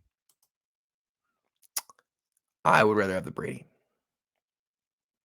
Rather have the Brady because the Brady is so iconic. It is arguably his most iconic card, though it did finish second to the contenders. Whereas the LeBron Topps, you're paying a lot for the grade. You're paying a lot for the grade here too, but look, this 9 sold not long ago for $4,400. You're paying for the card with the Brady. You're paying for the grade with the LeBron. Which one would you rather have? I'm not a football guy, but I'd rather have the LeBron Brady Bowman Chrome than the LeBron Topps. Where the heck am I? Okay, Fanatics, check this out. Now, this is even more interesting. This is what I should have been comparing the whole time. PSA 9 on the LeBron refractor out of Topps Chrome compared to the regular Brady. If you're gonna go that far, give me the LeBron refractor for sure for me. But you know what I'd like more than the regular refractor? This card right here, the black. I love that piece. Superfractor, boxing dude. I don't know. Still a superfractor. Mahomes. This is the pink. Pink refracting cards are really cool. I don't care what anybody says. I think they're way cool. Okay, I want to go look at this Griffey. So you see, it's a BGS 10. This is where gem rate's amazing. Check this out. 1989. Upper Deck Griffey. So check this out, guys. Almost 200,000 that have ever been graded. PSA's got a gem rate of 3.4%. Beckett has a 6.9%. But you know what Beckett doesn't have as many of? They've got three perfect 10s, black label. They got 113 pristines. Now, I want you to think about this for a second, okay? There are a third as many that have been graded. Okay. So follow me here. Okay. Just follow me here. There are 1/3, roughly, rough math, the number of, there are 1/3 the number of Griffey Upper Deck rookies that have been signed or have been graded by Beckett than there have been by PSA, right? 130 to 41. You with me? There are 4,361 PSA 10s. There are 2/3 as many that are gems or higher than gems, right? So getting a gem grade from BGS has historically been way easier than it has from PSA, about twice as easy. But here is where the math gets really interesting. Only 113, 116 total are pristines or black label pristines. That means 113 of the 41, it's like vastly more difficult, right? Because if there are 4,300 of these, if you cut that in 3, that's still like 1,500 copies. We would expect to see 1,500 copies at the same level. That's because this is a much higher level. The pristine 10 is much higher, more difficult to get. These are really tough. These are not very tough, right? 113 out of 41,000. You're talking about, what is that? Like 1 in 400 copies that have ever been graded pristine by Beckett.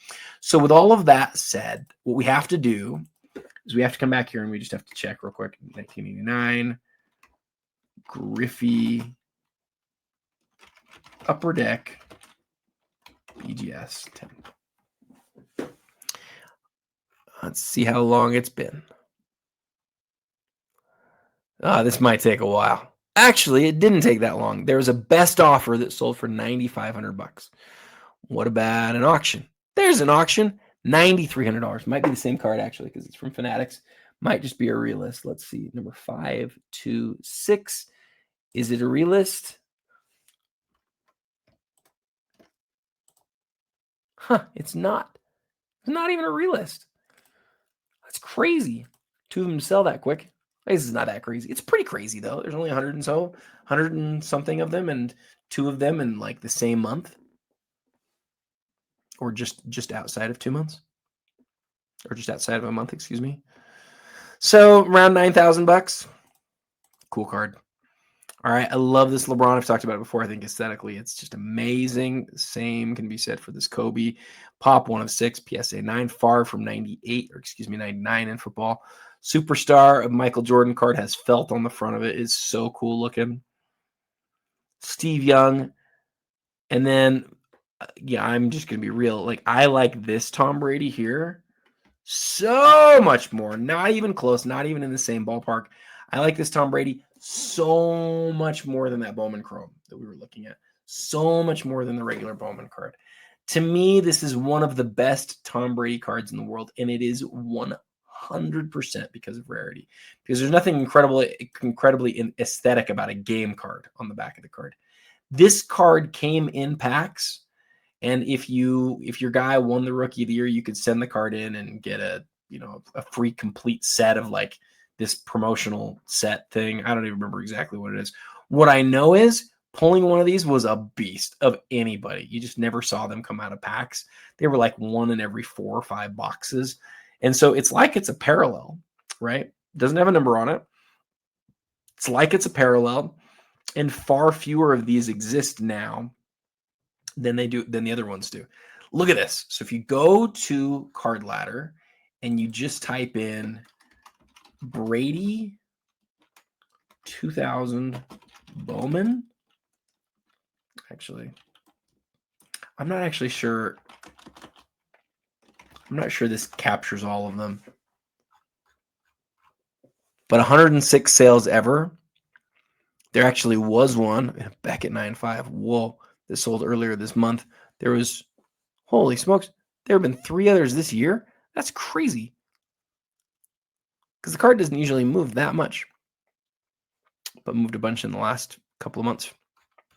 A lot of movement when the market is as hot as our market is right now, guys. All right, let's keep scrolling down here to the bottom, and then we will get to, you know what, let's do one more page. Let me do one more page. Page 2. Cooper Flag, tops 3, numbered to 10, RPA. MJ, star, 1985, ROY, rookie. Shohei, what is that? Purple refractor.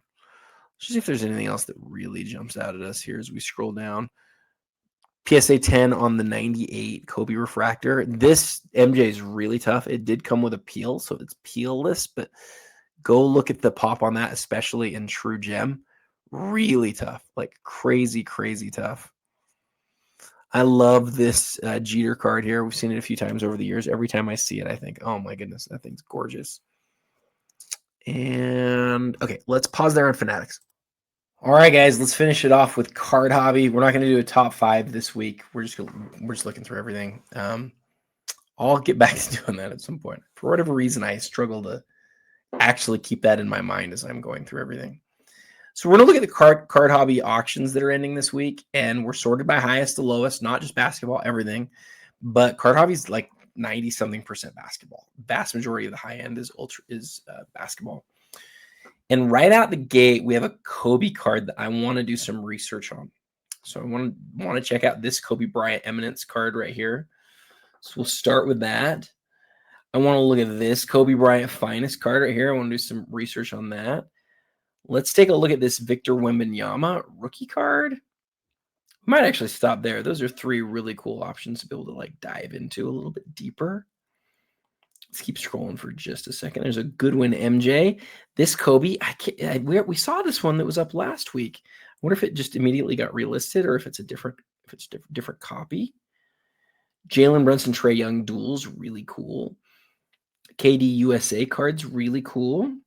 I love this Rodman. Love it. I'm gonna look at that one a little bit closer too. There's so many great cards. Look at Deca Black is a big deal. The Con RPA out of 3. The UD Black LeBron James autograph. That one came in a little plastic bag when it was delivered. And let's do at least one more page. We've got time, right? Yeah, we've got time. Got to look at this Russell Westbrook. That's actually a really interesting set. That gold standard is really a big Tony Parker. I don't remember the last time we saw a copy of that card sell, so we'll look into that. Anthony Edwards, big time auto patch. Colin Sexton, Logoman autograph. Logoman of Kyle Kuzma. Ronaldinho, crazy signature. Man, he's got the best signature in the world. Truly, his autograph is unbelievable. Unreal. So is that Cooper Flag rookie right there. We'll do a third page. We'll dive into each of these ones that we've selected. And I love this card. It does not get enough love, and the image right here is not great at all, but it might be worth looking into that one real quick. Gosh, we chose a lot of Kobe in this row, though. Jokic flawless base. Luka autograph. What else do I want to talk about? Did we finish? I think we finished. What is this? Is this the Jordan autograph? I think it is. Yep. Gosh, this is such an interesting set, guys. So this is a Michael Jordan autograph card. You've got to look closely. You might not even see it just as soon as you look at it, but there is a Michael Jordan autograph on this card. This card's numbered to 40, and there's 6 different versions of the card. There's a J, there's an O, there's an R, there's a D, there's an A, and there's an N. And each of those 6 cards have 40 that were signed. See, back in 2006, when chronology was just starting, they had these autograph patches, and it wasn't just rookies that signed these, although it was mostly rookies. I was contracted by Upper Deck to have James White sign these cards in my presence, and he really struggled to autograph them because look real closely at the card. The surface of it is just a really difficult place to be able to sign, and so I want to make sure that I'm right about there being that many. I'm like 99% sure, but what I'll tell you is at the same time, Upper Deck had a similar set for hockey, and those hockey collectors, they tried like crazy to put these sets together. I remember like Fairly Common Guys being sold out of my card shop on eBay for big time money back then. But before we do anything else, what I really want to check is Beckett's history on this card. So I may have misspoke, guys. I may have misspoke badly.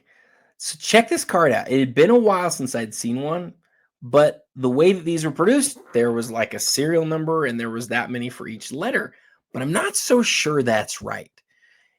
If we go to the Beckett checklist, we can see that card number 209 has this card right here, and it says Jordan jersey autograph numbered to 40.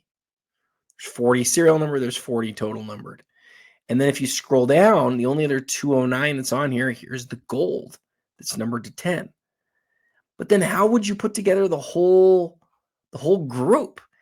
Did they make fewer than 40 copies for each of the 6 letters? I think we've got to look at card ladder to find out. So if we go to card ladder,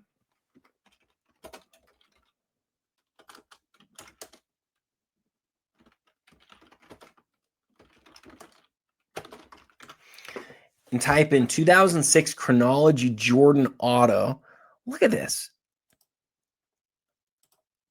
Number 29 of 40 is the A. But there's the O, also with the signature, and this one's number 10 of 40. And are they the same image? They're the same image of Jordan. But there you can see the other letters like I was telling you guys. Man, I'm confused. I don't know whether there's 40 total or whether there are 40 of each letter, but the Beckett website does not make it look like there's 40 of each letter. They don't at all. Like there's just the one that's to 40.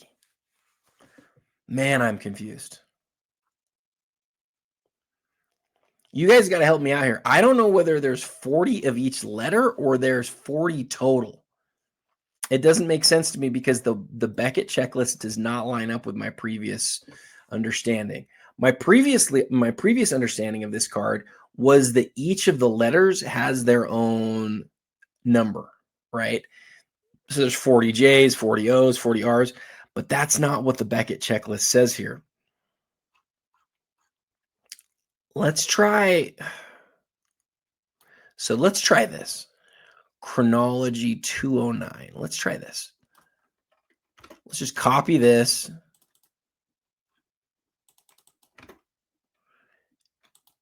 And let's type in like number 208, for example. Let's see who pops up.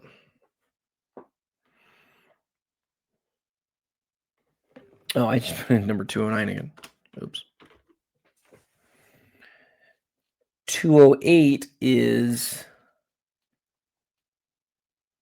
not popping up. We're running out of time. Come on, Beckett website. Show me what you're made of.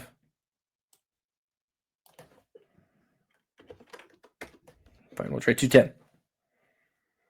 See, it just shows that there's 2. I'm so confused. Are there 40 total, or are there just 40 of each? Sorry. Are there 40 total MJ Letterman autographs, or are there 40 of each letter? I have no idea. I would expect the checklist to show 6 different variations. It shows 1. We know there are different variations.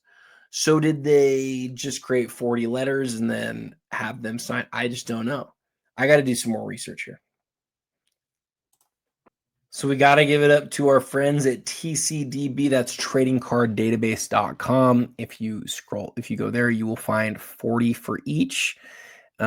Historically on Beckett, most of the time that I have seen them list things, I have not seen them list things so poor. It should not just say a print run of 40 if he signed 6 different cards. That was always my understanding, but Beckett's website really led me astray here. I think that they messed it up. That they messed that up.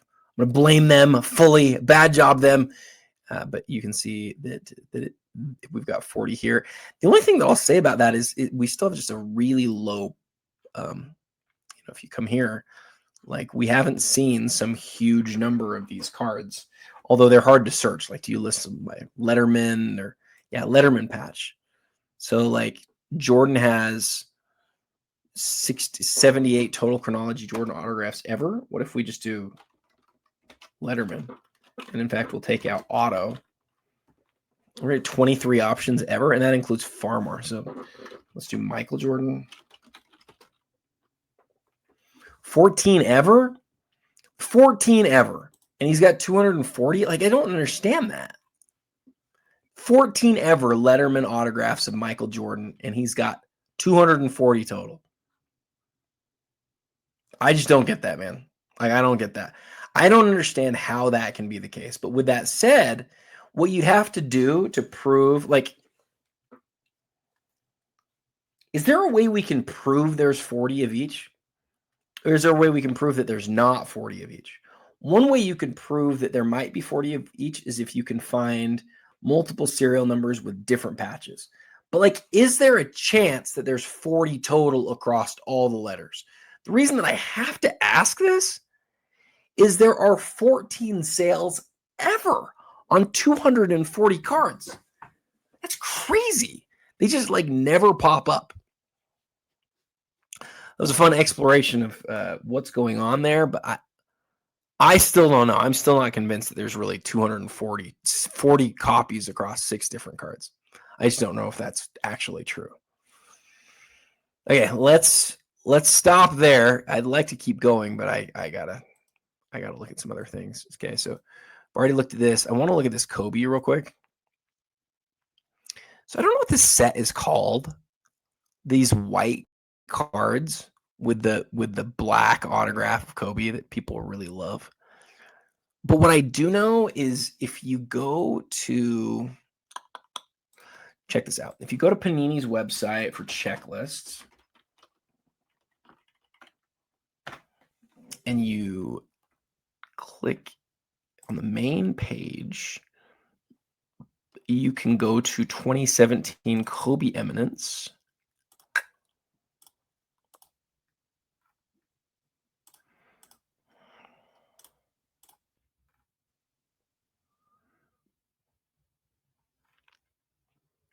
Where to go? HI. It's 2017, right? Am I going crazy? Maybe I'm going crazy because I do not see it here at all. Contenders, all sorts of cool sets. I'm confused. It's 2017. Is it not 2017? Or the wrong year? 2017. Hold on. So go figure. It's under 2616 Panini, and then it says Kobe Eminence 2017. How helpful is that, Panini? Not helpful. Why have a year and then have a different year? That's dumb. I'm sure there's a reason for it, but I certainly do not know what it is. So we have this here, but what we need to know is like what the name of the set is, right? I don't even know what the set is called. You've got all of his accomplishments over here and on the back. The enclosed diamond and autographs. We're talking about diamonds, autographs, numbered to 5. I'm not sure we're going to be able to find this quick, and we're almost out of time. But I do want to just give it a quick check. Kobe. Like a Kobe farewell? Is that what it is? It's going to be this set, the Kobe farewell set. Numbered to 5 each. There's no parallels. And this is card number 8. All-Star Kobe. It's just a great looking set.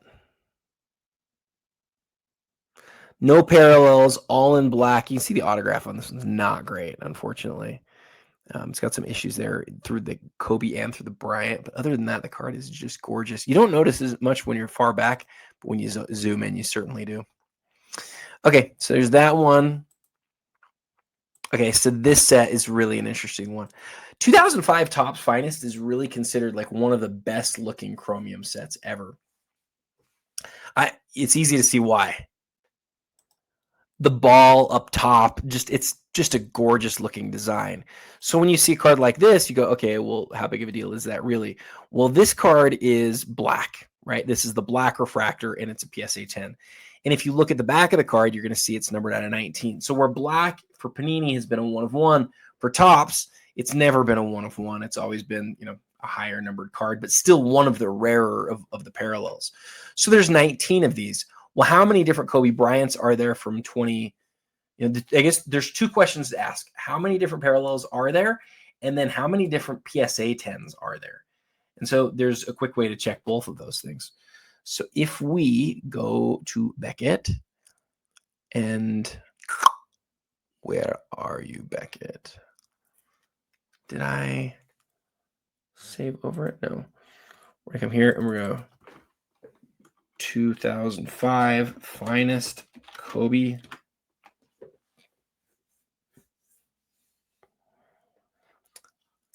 And hit enter.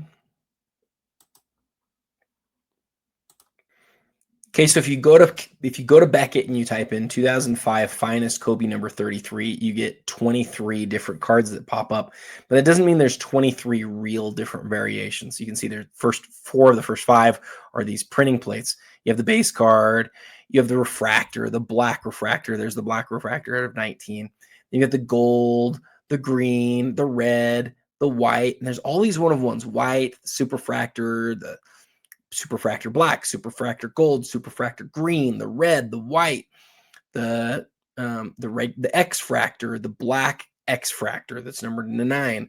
There's the green, there's the red. So you've basically got all of the 1 of 1s, and then the thing that's rarest outside of the 1 of 1s are actually the blacks. There's the black X fractor to 9, and then there's the black refractor to 19. And so, this is one of the rarest Kobe Bryants that's not a 1 of 1 from 2005 Finest. The question is, how often does a black move? Kobe Finest 2005 black. So we see a black move. We saw a black move earlier this year. We saw 1 move last year. We saw 2 move last year. 1 move the year before that. 3 move the year before that. We've actually seen it move quite a bit over the last few years, and it looks like it's the same copy quite a bit, but and we're not going to look up the gems because there's enough of them that it's probably not the most interesting thing. But it's a card that moves a few times a year, and as a black, it's definitely one of his rarest parallels. But that's probably about the whole story there on that card. It honestly moves more often than I'd like to see it move, just being real. So what about this card though? Wemby's Orange Wave card is numbered to 60. It's not the straight orange. It is the Orange Wave. How often does that move? My guess is not a lot. Wemby's stuff right now is really tough, guys. It is tough. It is tough to find Wemby's best stuff. So that's one that's definitely worth looking at. I am running out of time quick. The Rodman here, the story here on this Rodman, guys, I want to know, what was going on in Dennis Rodman's mind. So there he is. He's signing. He's got a whole bunch of cards that have been put in front of him. And in 2003, Exquisite, he has limited logos to 75. He has autograph patches to 100. He has the number pieces to 91. He's got all these cards in front of him. And what does he decide to do? He says, I'm going to sign my nickname on all of these. We're talking about hundreds of cards. And for some crazy reason, he signs his nickname on all of them. What's crazy is you look back at the old Beckett from when Exquisite was first listed, they already recognized that this was a strange thing that Rodman did, and they call it out in that original Beckett. And, all these years later, he's not the rarest guy from the sets by any means, right? Like this card's numbered to 91, whereas there are cards in the set that are numbered to 23 and to 15 and to 1 because it's numbered to his jersey number. But even though he's not one of the rarest ones, it's certainly one of the cards from the set that people really remember. And I think a big part of that's because of how beloved Rodman is. But another big part is because he decided to inscribe his nickname on each of the cards. And then, we've got to look at this Westbrook. We've got to look at this. This is a set that I think a lot of people don't know about, but is like a really, it doesn't pop up a lot. And it's early enough in Panini's era that it's one that's worth looking at. This is a laundry tag set. In this case, you get a little bit of the writing from the tag. The card's numbered to 2. It's from when Westbrook was still a member of the Thunder. It's a huge card. Okay, Tony Parker. I've got to look this one up. Let's see. How much time do we have left? We already looked at both of those. We're really almost out of time. Okay, so Tony Parker. Like, I don't remember ever seeing this card at auction. This card, I can't remember the last time I saw it. It's been a long time. Look at the autograph into the foil there. That's really cool. Big, bold Tony Parker autograph. The only thing I want to check here, I've got to check card ladder here. 2004 Exquisite Limited Logos.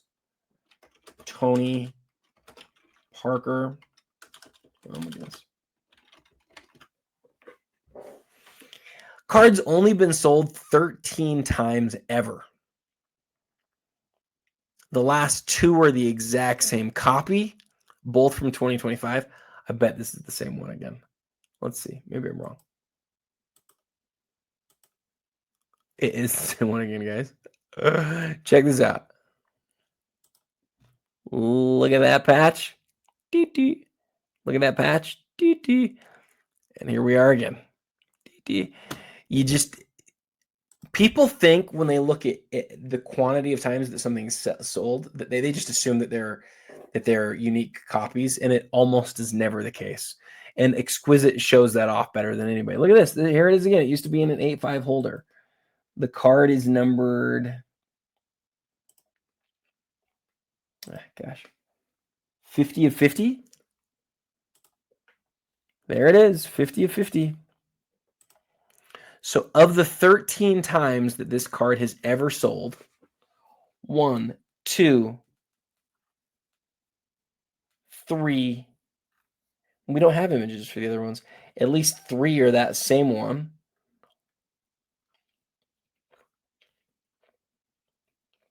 That's the only thing that really stands out as me as duplicate. But then the only other card that we had with the 2 minutes that we have left remaining, this Kobe Bryant would be a lot better imaged with a piece of paper behind it than this big black thing behind it because you can't even see the autograph. Watch this real quick, guys.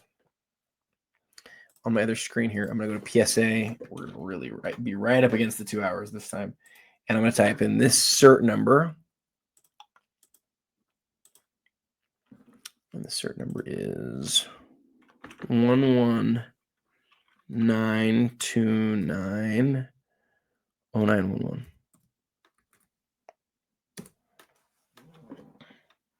Oh gosh. PSA did an even worse job. That's great. Well, nobody knows how to take pictures of cards anymore, I guess. There's a big autograph on there, but you can hardly see it. You got to put white behind this, guys. What are we doing? All right, guys, that is it for this week's episode. Thank you for joining me. Please hit the like button if you didn't already. If you stayed for all 2 hours. Got some fun stuff that's coming up. The next couple weeks are crazy. I didn't cover them today, but Heritage ends next week, and it's another huge Heritage auction, headlined by the dual autographed jersey of Jordan and Kobe. But there's some other stuff. There's so many awesome stories. I'm going to be telling a bunch of them. And then after that, REA. REA's right, like we're right on REA's heels right now. So I've got a bunch of big stories coming out. If you don't follow me on Instagram, please do. That's where I think my best content comes out. My short reels are typically what people mostly follow. So if you don't follow me there, please do. And if you got any comments, please leave them below. I check these incessantly. Don't send me a DM. Please send me comments in the chat. That's where I will get to them faster. Okay. Thanks, guys. And until next time, happy collecting. 5 seconds left.